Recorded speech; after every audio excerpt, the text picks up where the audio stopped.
குரு பகவானே சரணம். ஓம் ஸ்ரீ குருभ्यो நமः. வக்ரதுண்ட மகாகாய சூரியகோடி சமப்பிரப நிர்விக்னம் குருமே தேவ சர்வகாரியேஷு சர்வதா. மாஸ் மீடியா நேயர்கள் உங்கள் எல்லாரையும் இந்த பதிவில் நான் சந்திக்கிறதுல பெருமகிழ்ச்சி அடைகிறேன். இந்த பதிவு மிக மிக மிக முக்கியமானது. குரு பயிற்சி. நீங்கள் கேட்கலாம், என்ன சுவாமி குரு பயிற்சி, ராகு கேது பயிற்சி, சனி பயிற்சி எல்லாம் அப்படியே வந்துருந்தானே இருக்குது. மாறி மாறி வந்தாலும் நம்மளை ஏமாற்றாமல் இருக்கணும். மாற்றங்கள் கொண்டு வரலாம், ஏமாற்றங்கள் கூடாது. இந்த குரு பயிற்சியினால் நமக்கு நல்லது தான் நடக்கணும். என்ன பண்ணினா நல்லது நடக்கும் அப்படிங்கிறத பற்றி நம்ம பார்க்கணும். இந்த குரு பகவான் இதுவரைக்கும் மேஷ ராசியில் இருக்கார். 1/5/2024 அவர் ரிஷபராசிக்கு வந்துடுற. ரிஷபராசி பகை. உங்களுக்கே தெரியும், சுக்கிர பகவானோட இடம் ரிஷபராசி, துலாம் ராசி. அந்த துலாம் ராசி ரிஷபராசியில் இந்த சுக்கிர பகவான் சுபகிரகம் வந்தாலும் பகை கிரகம் அப்படின்னு சொல்கிறது. ஆக இப்போ இந்த முக்கியமான பதிவுக்கு நம்ம போகலாமா? அதுக்கு முன்னாடி சப்ஸ்கிரைப் பண்ணாதவங்க கண்டிப்பாக சப்ஸ்கிரைப் பண்ணுங்கள். உங்களுக்கு நிறைய ஒரு விஷயங்கள்லாம் வரப்போகிறது. உங்களுக்கு ஈஸியாக உங்களுக்கு கிடைக்கிறதுக்காக நீங்கள் சப்ஸ்கிரைப் பண்ணிவிட்டு லைக் பண்ணுங்கள், ஷேர் பண்ணுங்கள், கமெண்ட் பண்ணுங்கள். இப்போ இந்த பதிவுக்கு போகலாமா? எனதொருமை தனுசு ராசி நேயர்களே, காலபுருஷ தத்துவத்தின்படி நீங்கள் 9ஆம் இடம். 9ஆம் இடம்ங்கிறது ரொம்ப விசேஷம். 1-5-9 லக்ஷ்மிகரம், திரிகோணம். அந்த வகையில் காலச்சக்கர தத்துவத்தின்படி நீங்கள் 9வது ராசி. அதனாலே உங்களுக்கு பார்த்திங்கன்னா எவ்வளோ பிரச்சனைகள் வந்தாலும் அதை அப்படியே சமாளிச்சுட்டு போயிட்டே இருப்பீங்க. தனுசு ராசியில் இருக்கிறவங்களுக்கு கூடுமான வரை சொத்து இருக்கும், ஒரு காணி நிலமாவது இருக்கும். மூலம், போராடம், உத்திராடம் 1ஆம் பாதம் கண்டிப்பாக ஒரு காணி நிலமாவது இருக்கும்.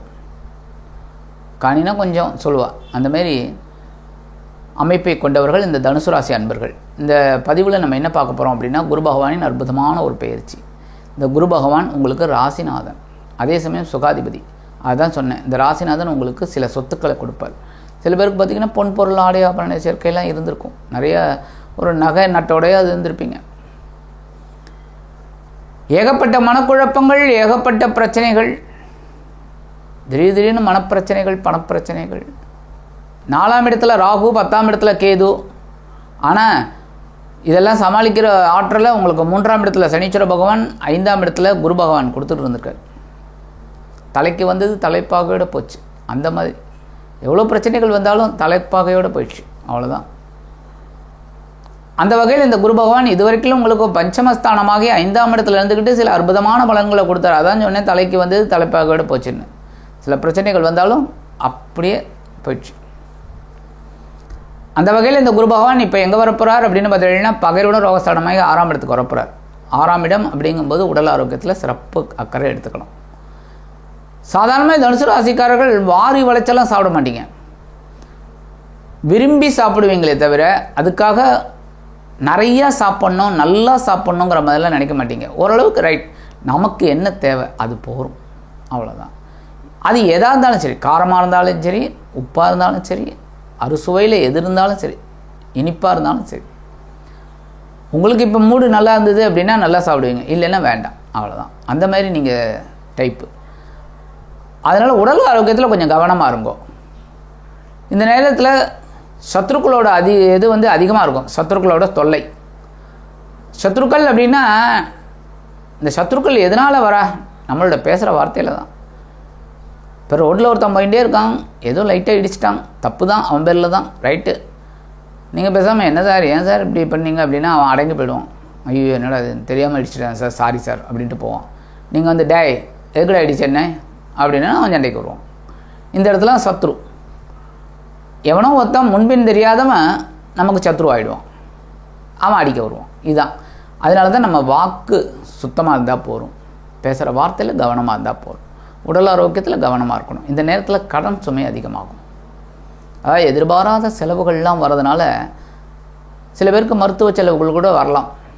கவனமாக இருக்கணும்னு சொல்லிட்டேன் நான். அதனால் இந்த நேரத்தில் செலவுகளை சமாளிக்கிறதுக்காக கடன் வாங்கக்கூடிய ஒரு சூழ்நிலை இருக்கும். சில பேருக்கு பார்த்திங்கன்னா இந்த கடனை அடைக்கிறதுக்கு ஒரு கடன் வாங்குற மாதிரி ஒரு சிச்சுவேஷன் அமையும்.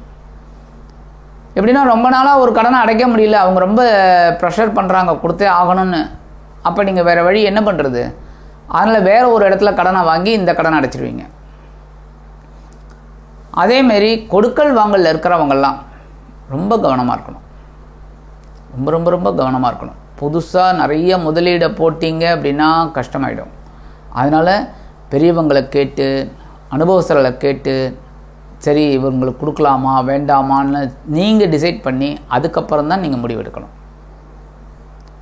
இந்த பகைருண ரோகஸ்தானத்தில் வர குரு பகவான் சில பாடங்களை உங்களுக்கு கற்றுக் கொடுப்பார். நல்லா யோசிச்சு பாருங்கள், நல்லா யோசிங்க. பாடங்களை இதெல்லாம் நான் உங்களுக்கு எச்சரிக்கையாக தான் சொல்கிறேன். 6ஆம் இடத்துல வந்தால் மறைவுங்கும்போது உங்களுக்கு ஒரு விபரீத ராஜயோகம் கிடைக்கும். 6, 8, 12 மறைவுங்கும்போது உங்களுக்கு ஒரு விபரீத ராஜயோகமும் கிடைக்கும். நல்லதும் நடக்கும், நடக்காதுன்னு சொல்லவே மாட்டேன். ஏன்னா சுபகிரகம் நல்லதும் பண்ணுவார், சில நேரம் வெள்ள படிப்பினைகளையும் கொடுப்பார்.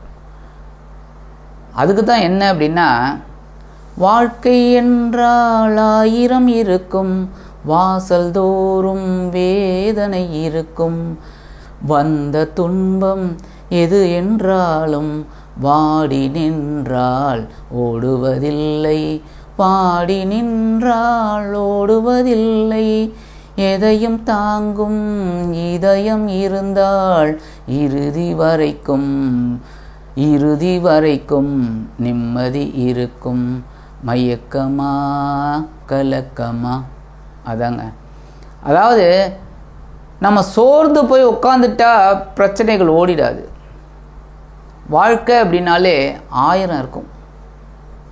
அதான் ஒரு படத்தில் சொல்லுவாங்க, வாழ்க்கை என்னால் 1000 இருக்குன்னு. அடப்பாவி எங்க இதில் லட்சம் இருக்குப்பா அப்படிம்பா. அதுமாரி நிறைய ஒரு பிரச்சனை ஓஞ்சினா ஒரு பிரச்சனை.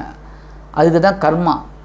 இந்த கர்மாவை பற்றி நான் உங்களுக்கு தனி ஸ்பெஷல் பதிவாக எப்படி என்ன ஏதுங்கிறத போடுறேன். அது இல்லாமல் ஒவ்வொரு லக்னக்காரங்களும் ஒவ்வொரு ராசிக்காரர்களுக்கும் கர்மா எப்படி, அதுக்கு என்ன பரிகாரம் பண்ணால் ரொம்ப விசேஷம் அப்படிங்கிறத பற்றி நான் போடுறேன். அந்த வகையில் இந்த நீங்கள் கேட்கலாம், தனுசு ராசியை சேர்ந்த எல்லாருக்குமே இந்த மாதிரி நடக்குமா? அப்போ எல்லாருமே, அதாவது 6ஆம் இடத்துல குருங்கிறதுனால எல்லாரும் கவனமாக இருக்கிறது நல்லது. ஆனால் கர்மான்னு சொல்லிட்டேன், தசாபுக்தி இதெல்லாம் சேர்ந்து அவங்களுக்கு ஓரளவுக்கு நல்லபடியாக இருந்ததுன்னா குறைக்கலாம் கண்டிப்பாக. அதுமாதிரி குரு இருக்கிற இடம், குரு நல்ல இடத்துல இருந்தார் அப்படின்னா அதுக்கு தான் ஜாதகம் பார்க்குறது. ஆக இந்த குரு பகவான் உங்களுக்கு ஒரு தைரியத்தையும் கொடுப்பார். ஏன்னா உங்களோட ராசிநாதன் அப்படிங்கிறதுனால எதையுமே தாங்குகிற இதயம் இருந்ததுன்னா கண்டிப்பாக இறுதி வரைக்கும் நிம்மதி இருக்கும். பார்வை பலம் அப்படின்னு பார்த்தீங்கன்னா, குருவோட பார்வை 5ஆம் பார்வையாக உங்களோட ஜீவனஸ்தானத்தை பார்க்குறார். ஜீவனஸ்தானம் அப்படின்னாலே எப்போவுமே குருவோட பார்வை கோடி புண்ணியம். அந்த வகையில் இந்த குரு பகவான் தனது 5ஆம் பார்வையை ஜீவனஸ்தானத்தை பார்க்கறதுனால 10ஆம் இடம் புனிதமாகிறது. புதுசாக தொழில் தொடங்கக்கூடிய ஒரு வாய்ப்புகள் இந்த தனுசு ராசி அன்பர்களுக்கு கிடைக்கும். ஏற்கனவே தொழிலில் இருக்கிறவங்களுக்கு ஒரு உயர்வுகள் கிடைக்கும். அதாவது ஜீவனத்துக்கு ஒரு வழியை கொண்டு வருவார். நீங்கள் உங்கள் நல்லபடியாக இருக்கணுங்கிறதுக்கு. உத்தியோகத்தில் இருக்கிறவங்களுக்கும் அதே தான், உயர்வுகள். புதுசாக வேலை தேடுறவங்களுக்கு வேலை வாய்ப்பு இதெல்லாம் கொடுப்பார் குரு பகவான். ஒரு அனுகிரகம் பண்ணக்கூடிய ஒரு அமைப்பு இப்போ இந்த தனுசு ராசிக்காரர்களுக்கு கிடைக்கும். அடுத்து 7ஆம் பார்வையாக உங்களோட விரய ராசியை பார்க்குறாரு. செலவுகள் கண்ணாபின்னான் இருக்கும். அதுக்கு தான் நான் முன்னாடியே சொன்னேன், செலவுகளை நீங்கள் கரெக்டாக பண்ணணும்.